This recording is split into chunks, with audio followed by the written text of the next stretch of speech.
Welcome back to This Week in Morgan County. I'm your host, Russell Mokhiber, and our guest this week is State Senator Charles Trump.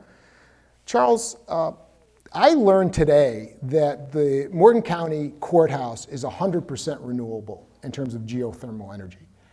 And it went from 0 to 100% over just 60 days because it was positioned to do that. The state of Hawaii passed a law this year to require the state to move to 100% renewable by 2045. Germany is saying it's moving away from nuclear and fossil fuels, going to renewable. There's a worldwide push to renewable. Why can't we and why shouldn't we do that here in West Virginia? Well, as you point out, it is occurring some. I think your question is, why shouldn't we mandate it as a matter of law? As did Hawaii. Yeah, and I don't agree with that, Russell. I think, what nobody seems to be talking about is the misery and cost and expense that people are going to feel when their power rates, the cost for energy doubles and triples because of mandates for renewable sources. It's going to mean, I fear, constituents of mine, elderly people living on fixed incomes, aren't going to be able to make their power bills, aren't going to be able to pay to heat their homes because the price of electricity is going to be increased dramatically if the power companies are mandated, as apparently they are in Hawaii, to use higher percentages of renewables. Morgan County is home to Mountain View Solar, which is key major solar company in West Virginia. A lot of your constituents here have already gone over to solar, and you've met a lot of them. And it's a left-right issue. There are libertarian people who say, I want to be able to generate my own electricity with solar panels. I don't want to deal with the government or with utility companies. Yeah. And that the way you I interviewed a guy named David Freeman, who's a former head of the Tennessee Valley Authority, who got rid of nukes under the TVA system, who's written a book about how we can move towards renewable in 25 years. We just have to implement the incentives to move the country that way. So why can't West Virginia follow the path of many other states that are doing this and move it in that direction? There's a difference between implementing some incentives to which, I'm willing to, open my mind and consider. West Virginia actually has some incentives. Some of the folks that you mentioned have received federal and state incentives to make solar installation or alternative fuel installations, and I'm supportive of that. You mentioned a libertarian issue. I agree with that. If people want to do that, I don't favor making them subscribe to a power grid where the generators are relying primarily on fossil fuels. But again, I don't favor mandates by the government for them to change their operations or business models. Do you consider yourself a friend of coal? Sure. And is that an issue in Charleston? Do you think the fact of the political power of coal in West Virginia is preventing the state from moving toward more renewables?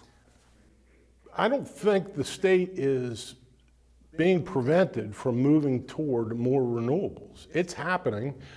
You mentioned Mountain View Solar. Those guys here do a great job.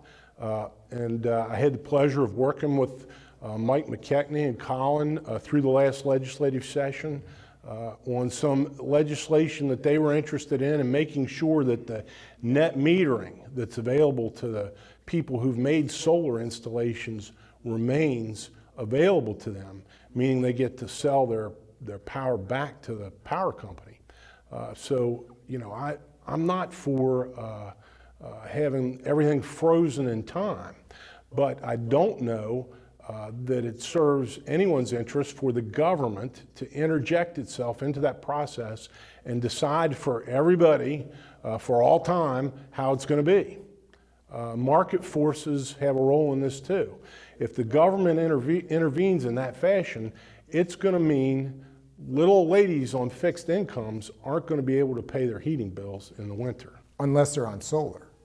And if they're 100% renewable, it's going to be paid off and free. Well, there isn't anybody who's on solar that I think at this point can rely on that 100%. I think my neighbors on Creek Road do. Do they? Yes. Without They're pretty much 100%. So. Well, that for most people would require an enormous capital investment, the rewiring of the infrastructure of their whole system. People that have electric heat, I'm told, generally have to have their heat augmented in some fashion because, as you know, Russell, the sun doesn't always shine and the wind doesn't always blow. And so the renewables don't generate the base load that we need for energy in this country. There is another right-left issue is the minimum wage. There's a conservative Republican millionaire in California, his name is Ron Unz, who is proposing that the minimum wage be raised at the state or federal level or both to $12 an hour. He argues it would take tens of millions of people off the welfare rolls and save $40 billion a year in welfare payments, because if you're able to work and make a living, you don't need the state's help. Why are you opposed to raising the minimum wage? Russell, it's a matter of just sheer market economics. I am cognizant of the fact that when you raise the minimum wage, it costs people jobs. Let me give you a real life example of it that hit me in the face last week. Senator Blair and I went to Hampshire County and met with directors of senior centers from all the western counties. There were probably 8 to 10 counties represented. And every one of them is having now to plan in January to lay off people and cut back services. And I'm talking about services like taking meals to people in their homes, people who can't get out of their homes, because the state increased the minimum wage. Now, West Virginia did it. So West Virginia increased it from what to what? It increased it by 75 cents, and I think it goes up again 75 cents in January. The bill that did that occurred before I went back to the legislature, so I didn't have a vote on it one way or the other. But you would have voted against it. Well, they're hard votes, Russell, because you want people to make good wages. It's like anything else, though. When the government mandates it, what are the consequences?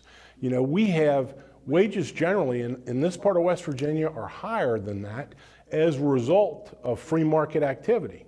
You see it entry-level jobs at Sheetz and other places where the starting salaries advertised are above the minimum wage. That's what you want. You want a situation where you have competition for labor and a vibrant enough economy that wages are going to be increased as a result of normal forces of supply and demand. When the government steps in and mandates it, you get other consequences. In this particular case, people are going to lose their jobs, and elderly senior citizens in the counties in this senior center region are not going to have the services that they're accustomed to. Well, the conservative billionaire Unz argues that yes, people will lose their jobs, but other people will gain jobs. For example, if you're paying $12 to $15 an hour, it will generate a lot of economic activity. People will be spending that money into the economy, and it will generate more jobs. That's one argument. But I'm wondering, I just want to pin you down here. Senator Shelley Moore Capito, who you're close with, favors the minimum wage, and a lot of Republicans do, Rick Santorum in Pennsylvania and so forth. When you say there shouldn't be a government mandate, would you vote to repeal the minimum wage? If we had a bill, you mean repeal it altogether? Yeah, because you said you don't believe in the government mandate, and the minimum wage is a government mandate. It would be something I would certainly give consideration to. And again, an elected official or a candidate who walks out on the limb and talks about it runs the risk of being painted as anti-decent wages or anti-workers, and that's not true. To me, Russell, I would flip the argument and say, well, why don't we just make it $75 an hour? Why don't we just have a minimum wage for everybody that's $75? Well, it should be a living wage, but the question is $75 an hour sustainable? Probably not. The question is, what is a living wage? And then there's a debate over that. And some people say it's 12, some people say it's 15, but I never heard no one say it's $75 an hour. And the point is, everybody recognizes that if you said, okay, everybody has to be paid $75 an hour, It's not sustainable. lots of jobs would vanish. You know, there are complete business models that can't exist, you know, in the current climate with that sort of mandate. So what we're talking about really is the same principle, just matters of degree. Okay. One bill that you supported last session, which I wanted to thank you for, was elimination of straight party ticket voting. Tell us why you supported that and what the point was there, why you pushed that bill. You know, I've always thought that voting for or against candidates should be determined by the merits or demerits with respect to particular candidates. And West Virginia was one of only a handful of states left in the country that had this option where a voter could just mark an elephant or mark a rooster, and they're voting for every, you know, candidate under that party. Without even looking at who the candidates were. So, you know, I've not been a fan of that for a long time.